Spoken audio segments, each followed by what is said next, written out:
Welcome to the WanderLearn Show. I'm your host, Tapon. In this episode, I have Matthew Weinzierl. He is the Senior Associate Dean and Chair of the MBA program at Harvard Business School, where he is the Joseph and Jacqueline Ebeling Professor of Business Administration in the Business, Government, and International Economy Unit, and a researcher at the National Bureau of Economic Research. And when he has free time, he brushes his teeth. He wrote a book called Space to Grow. It's a fantastic book that he co-wrote, thankfully, because I don't know where he would find the time otherwise if he didn't have a co-writer. He is looking at a topic of space, which a lot of people talk about, but purely in a business and economics perspective. Like, what are the business opportunities out there? Which ultimately translate into things like travel tourism and space tourism and that kind of stuff, and all the different ways that you can theoretically make money and have an economy in space. And it's a brand new field and it's an exciting field. And enjoy this podcast with Matthew. Space to Grow. And this book is a book that I've actually been dreaming somebody would write. And if nobody wrote it, I was going to write it. But thank God you wrote it. And it is an amazing book. I love space and space technology and all that kind of stuff, but most of the books don't talk about the business side of space. And that's exactly what you delve into. Right now, you're at Harvard Business School. If you had a bunch of students say, we want to be entrepreneurs, we want to start a new idea, what would you tell them? Here are some low-hanging fruits to consider. Yeah, thanks, Francis. And first of all, it's such a pleasure to be with you. Thanks for having me on the show, and really love what you're doing with it. And really glad to speak with your listening audience. I know they're or watching audience too. I hope they share your enthusiasm for space. So let me just say one thing about the course, which is so great and probably reflects also your audience's interest. We've been teaching about space now at Harvard Business School for a few years, and the number of students, MBA students, interested in this sector just keeps growing, almost by a factor of 2 each year. And I think we could put 200 students in the room this year. It's lighting people on fire because it's the kind of thing where it's technical, it's sophisticated, but you really feel like you can make a positive impact on the world. It's one of those almost inherently optimistic things to get involved in. So it's just a joy to be a part of it. And a lot of them do want to start space companies, just like you're saying, whether they want to do it now or in a few years or whatever. And some of them have started companies out of HBS. We could even talk about a couple of those startups. But you asked about sort of areas, and that's a great place to start because I'm really eager. We're always eager to get people thinking about how they might get involved in space. And let me give you a couple of different ones. So maybe in starting with the most practical. So by far, the vast majority of money to be made in space, business to be had in space, even impact really in the short term is through satellites. So it's data from satellites about Earth, or it's data through satellites with internet connectivity and communications. Most of your listeners will probably have heard of Starlink, the big satellite constellation that SpaceX is putting up into space of many, many thousands of broadband internet satellite constellations or a constellation. And the implications of that for business are actually a little bit hard, I think, even to quite foresee, right? You imagine connectivity that is not just for our phones, but for your cars or for other mobile devices. As that grows, there's a ton of potential applications for that technology and ways to imagine knowing your own business, how you might use that to serve your customers better. There's also a lot of work going on to figure out how to make those satellite constellations function better. And it's often called in-space servicing or satellite servicing. So how do we refuel satellites? How do we update satellites? How do we move satellites in ways that can extend their use and make them more powerful? So there's all sorts of things going on in that sector. And a lot of people may not think about that. When they think of space, they're thinking of going to the moon or space Exactly. hotels and that kind of stuff. But they don't think about space looking back on our planet as opposed to looking out to the stars. So that's a really good point. Yeah, and I mean, well, let me talk about the ones that are looking out a little further, because I think that's important too, right? There's the near term, which is data and satellites.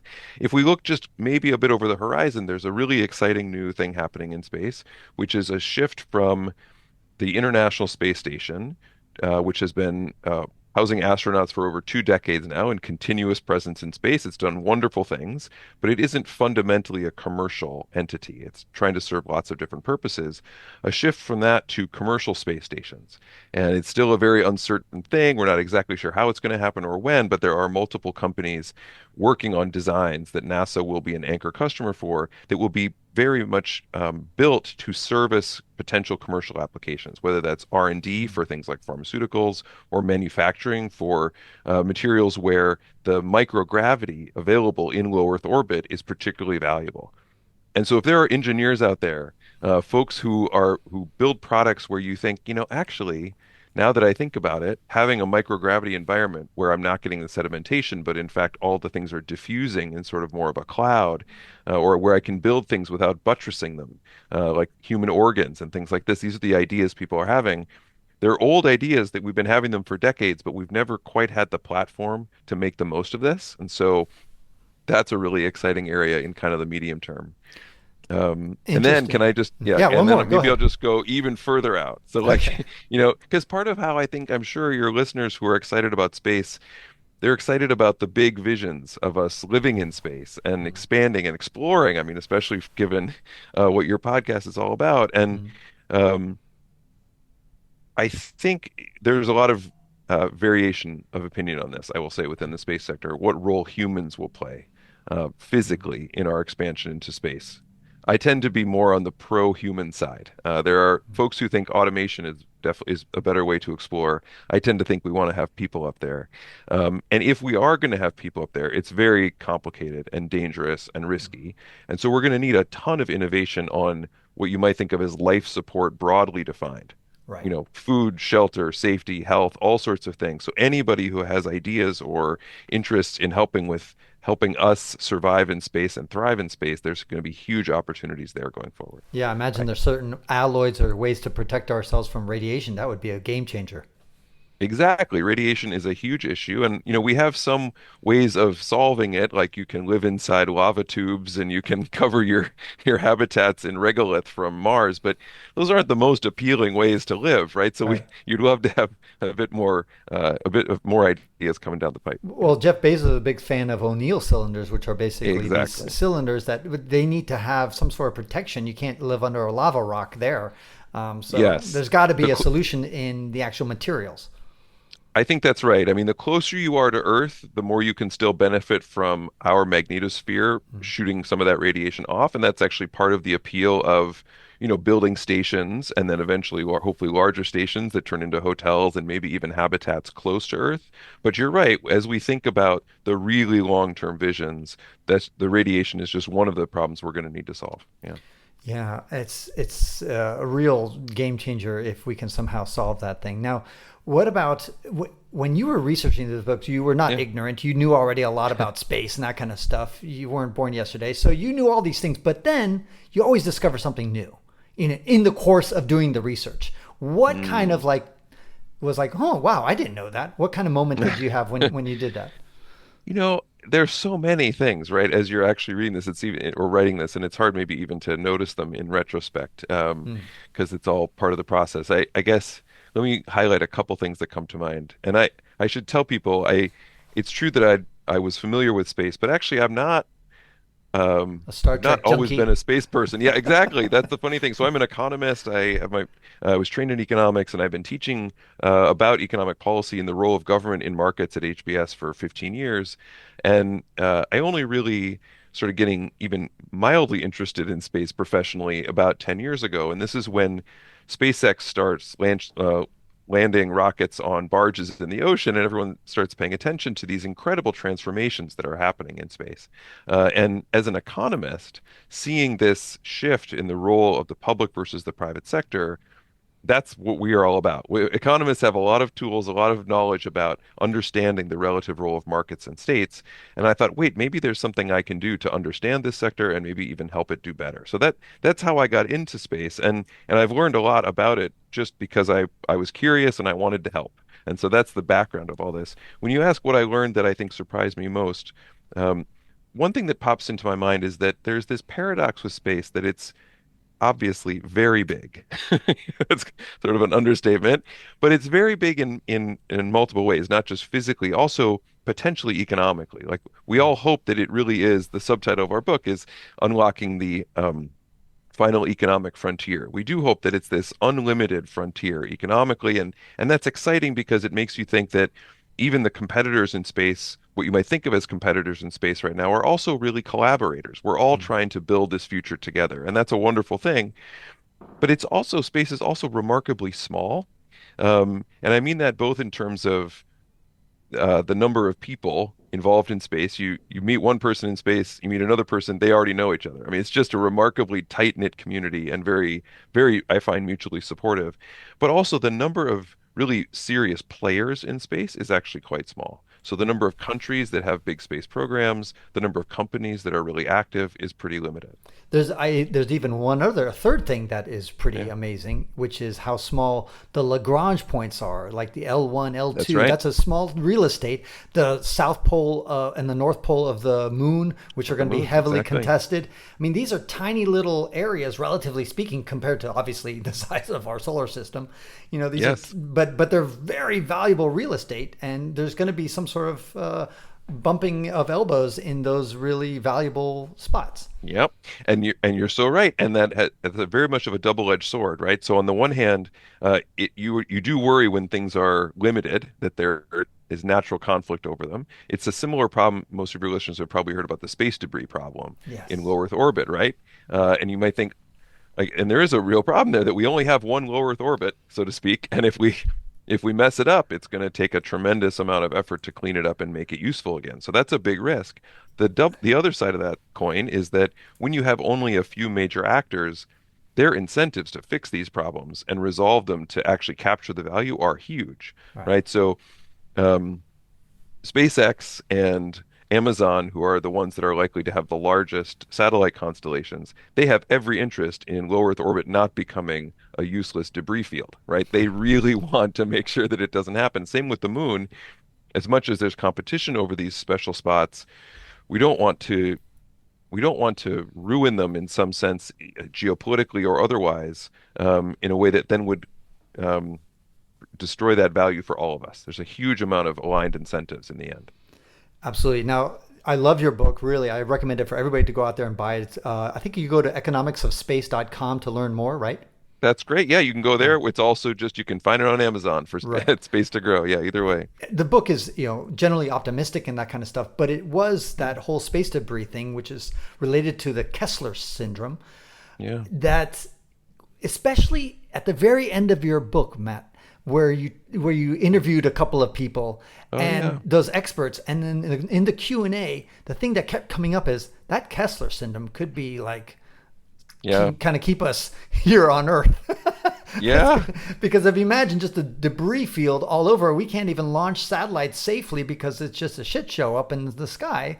This is a real Yeah. concern. And what surprised me, and this is, I'm an optimist. So I'm like, we'll deal with that, no problem. But Yeah. when I was listening to these experts that you interviewed and you put in your Q&A at the end of the book, it's they were kind of morbid about the whole idea. Like, oh, this is going to be kind of a tough nut to crack, and it may be a high probability it's going to give us some real headaches. What do you think? First of all, thank you very much for the nice words about the book and also for reading all the way to the end. That's pretty great. It's Nobody not, does that anymore. Well, I I was going to skipped to say the end. that's I'm a just rare kidding. thing. Yeah, right.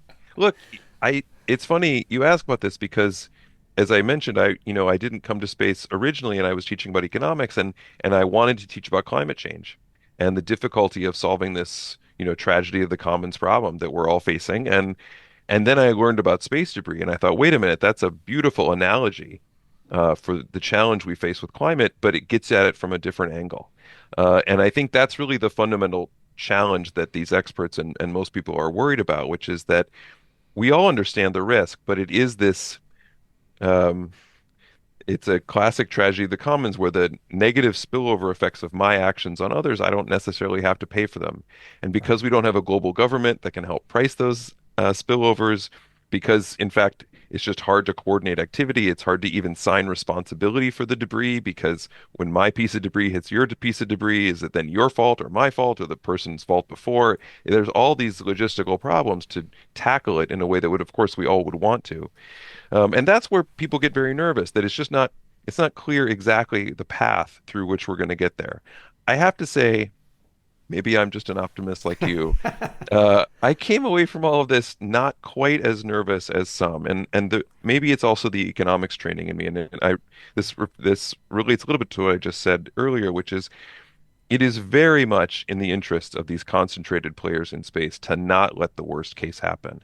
And you do start to see at least some evidence of the what we would really need to have happen, which is this building of norms, right? So that like if I'm going to be a responsible actor in space, I'm going to take care of my stuff. And if everybody expects that of everybody else, that's the sort of coordination that can happen and I think keep us away from the worst versions of this scenario as we develop technology to clean it up and to monitor it better. And you're starting to see some evidence of that. That makes me at least more hopeful maybe than Yeah, some of the others. I think you covered a company that actually is going to try to solve the Kessler Syndrome Yeah. and try to clean up the space and make some money off of that. And also that brings up another issue: innovation. Sorry, the lucrative, infinite market that lies beyond, Mm. our planet.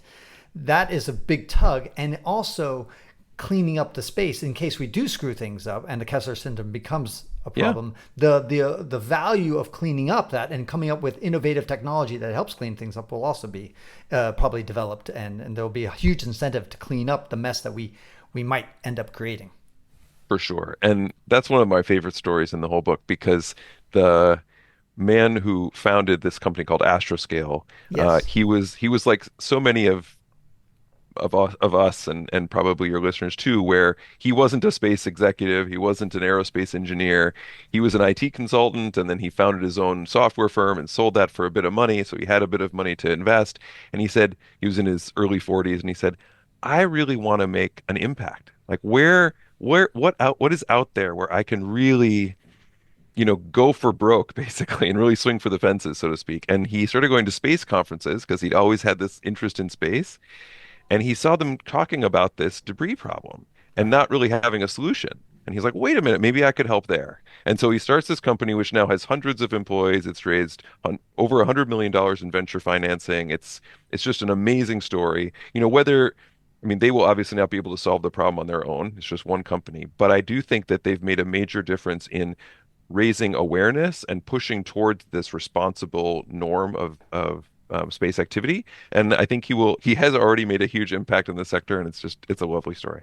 And it's amazing. Now, speaking about a lovely story, we all have these lovely visions of what space will be like, Yeah. right? We imagine, all sorts, and there's popular imagination fueled by science fiction, all that kind of stuff. Yeah. What is something that you think most people got wrong? In other words, probably won't happen. Hmm. Is there anything that you just says, it's Yeah. probably not going to take off? Well, there's so many. Like the space elevator always comes up. So Okay. right, like people are very excited, and I, of course, too. There was a 6 month period where I thought this has got to be the solution to all of our problems, and then actually, when you dig in, it's probably just way, way off in the future, Yes. Hundreds technologically. of So years, maybe. yeah, so there's various things like that where they are more on the sci-fi realm, and of course, yeah, But go ahead. Yeah. but the moon and maybe even Mars, with Phomos and Deimos, they're two little tiny Hmm. planets around Mars. But certainly the moon, a space elevator, we could without use like I think Kevlar, I think something like that. In other words, we have the technology to do the moon because the gravity is so low that theoretically we could Right. have a moon space elevator. But for Earth, my From God, Earth. that thing is definitely at least a century away and probably several centuries. Probably, yeah. And I think you mentioned the O'Neill cylinders before, which Hmm. if your audience isn't as familiar with them, that Gerard O'Neill was a professor at Princeton in the 70s who actually interestingly was Jeff Bezos's professor, Yes. which is a nice Yes. connection. Yes. And inspired Jeff Bezos and many, many others about the infinite possibility of tens of thousands of people living in these spinning colonies in space. And look, I think we'll eventually be there. I hope we'll Yes. eventually be there. But again, it's not Centuries. going to happen. Yeah, it's not going to happen soon, and that's okay. I mean, I think space is it needs. I hope very much that we retain this balance of purpose and passion and dreaming with the pragmatic and the business minded in space. I think that's part of what really makes it all go around. And that brings up planetary resources, something that Yeah. Diamantis helped fund. Hmm. This was at least 10 years ago. And it sounded like such a perfect business school idea. Like, hey, there's a bunch of Yeah. valuable minerals in asteroids. Let's just go get the asteroids, mine them, and either bring them back to space, but probably more likely use them to like build structures in space or Hmm. on the moon. Hmm. To me, makes more sense than bringing them all the way back to Earth. But that floundered. It failed. Why did it fail? And it kind of reminds me one more thing. Yeah. Marco Ian Seedy, who was a professor at Yeah. HBS, Yeah. he was my professor, and I gave him this brochure that my dad, he bought stock in a company called Aerocar in the late 1950s. And Hmm. basically, it was a car that you attach wings to and it flew, and it was FAA approved. No It actually way. worked. Oh And my gosh. this is just, I gave it to Marco just to say, hey, this is a symbol of sometimes we're a bit ahead of the curve. Yeah. Yes. Yes. That's exact. I'm so glad you said that. That's exactly what I was thinking about um, when you were asking your question about planetary resources. I just a bit ahead of the curve. So I think, it was a failure in some absolute sense, in the sense that the company didn't survive or it was bought for very little value in the end. And there's lots of, I mean, maybe lots of reasons for that. Just to back up a step, I think your instinct that the value out there in terms of resources, either for bringing them back here for rare and relatively light resources and very valuable ones, or for their more broad use in space. And this could be for building infrastructure on planets. It could be for building O'Neill cylinders. It could be for all sorts of things, providing fuel at fuel depots in space. There's a ton of, well, I think essentially astronomical value of those resources out there. And basically everybody agrees there are a couple of obstacles. Technologically, of course, is the most important one. Like it's actually pretty hard to go get this stuff and very expensive, which makes the business case harder to close. And that's the sense in which planetary and I think also deep space industries, which was at the same time both trying to do the same sorts of things, were just a little bit ahead of a little bit early. The technology wasn't as developed as it is now. It was much more expensive to get to space. And so they just were a little early. There's a new company now called Astroforge, and they're trying to take another shot at it in this generation. And maybe they'll be more successful. But the one thing I would say is I think those efforts by planetary resources and deep space were not, we shouldn't think of them as failures entirely in the sense that what they did do is establish a property rights regime for the ability to go mine resources in space that was passed into law in the United States in 2015. And that removed a huge source of uncertainty for investors and for future activity on the resource extraction side. Right. Yeah. By the way, it reminds me how difficult space is. I think Jeff Bezos, but others have said that Antarctica is pretty much empty. We have a few Yeah. research stations there, but Antarctica is so much better than Mars or Yes. the moon. I mean, Yes. and yet we're barely there. I mean, and Yeah. it's like it's a short flight away. It's got oxygen. It's got the gravity of the Earth. It's got water and like ice everywhere. I mean, it's just like it's so Yeah. much better, and yet we're barely scratching. And so imagine the challenges of going to the moon or Mars. What do you think? How do you think as far as timeline as when Mm. NASA plans to have a permanent space station at the end of this decade? Do you think that's happening? And what about Mars? Do you still? A lot of people are saying the 2030s. Do you agree that we'll get boots on the ground and maybe a minor station there? Yeah, so great. So and it's a question I get all the time, right? Which is why are we even doing this, honestly? Like Mm. it seems scary and dangerous and it's not even clear exactly what the value is of this kind of exploration. Obviously, the satellite stuff, we can see how it Mm. directly impacts Earth. Like it makes a huge difference in all of our lives these days, having GPS and satellite communications and climate monitoring. And there is so much good and value that's created for humans on Earth from space. Why don't we stick with that? Why don't we focus our efforts on those things? And I think there's a good case to be made for that being our priority. On the other hand, there there is, I think, this inevitable pull into space that taps into something very deep in us. And I would never want to suppress that all the way in this sector. In fact, I'd like to encourage it because I think it draws talent into the sector. It draws purpose and fire. If you think about SpaceX, the single most successful commercial space company in history, Mm. its core mission, and when you talk to people who work at SpaceX, the mission that is drummed into them from the first day they're on site is we are going to Mars because Yep. we are making humans a multiplanetary species. And so it's not just talk. That is truly the mission. And I think it pulls them in a way that it otherwise might not towards really ambitious goals and efficiency. So all to say that yes, I do actually think those forecasts are essentially the timing is pretty close to what I would expect. The space, there is some uncertainty about the stations, whether it turns out we will commit to being able to keep astronauts permanently in space, so there's no gap between the end of the ISS and the commercial stations. There's some debate about that. But I think that we will certainly have the capability to have astronauts orbiting Earth continuously. So that would imply commercial stations at least in the early 2030s. And then Mars, I see no reason to doubt that SpaceX is absolutely serious in its desire to get people landed on Mars in the next 15 to 20 years. I hope certainly in my lifetime that we will see that, and I think I expect it. Yeah. Yes, I agree. Now, you collaborated on your book with Brendan Rousseau, and what did you guys want to be like the key message from your book, Space to Grow? Is there a certain thing that you want people to have a takeaway and say, this is the most important thing? That if you learn one thing, what should it be? Thank you, Francis. That's such a great question. What we really hope readers learn is that the big thing that has changed in space, the transformation in space right now, is that market forces are playing a role in space that they never have before.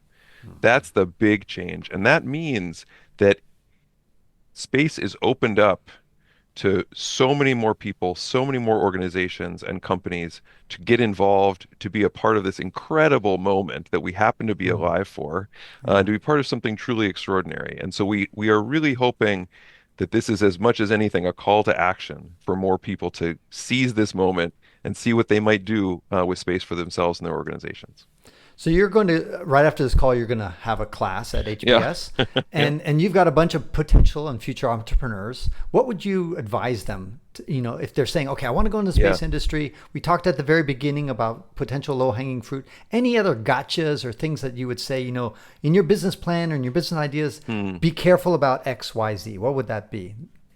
Yeah. So, I mean, the first thing, and this is maybe a little. By the way, this is a very capital intensive things you would think, but maybe there's a way to reduce those capital requirements. But it seems like, wow, that's one of the big impediments. So that's a great, let me just address that quickly, which is that one of the great things about space becoming more of just a business, a normal business, rather than sort of a government contracting Lockheed Martin and Northrop and the big legacy primes, is that there are now lots and more places for people to fit in with their niche applications, some of which aren't particularly capital intensive. So we have a startup that came out of HBS just a couple of years ago called Stel, and it's basically a software company. They basically help space companies manage their procurement processes and their manufacturing processes more efficiently and do it better than the old systems that were available when these students were in these industries. And so that's not particularly capital intensive, but they're making a big difference, and it's awesome.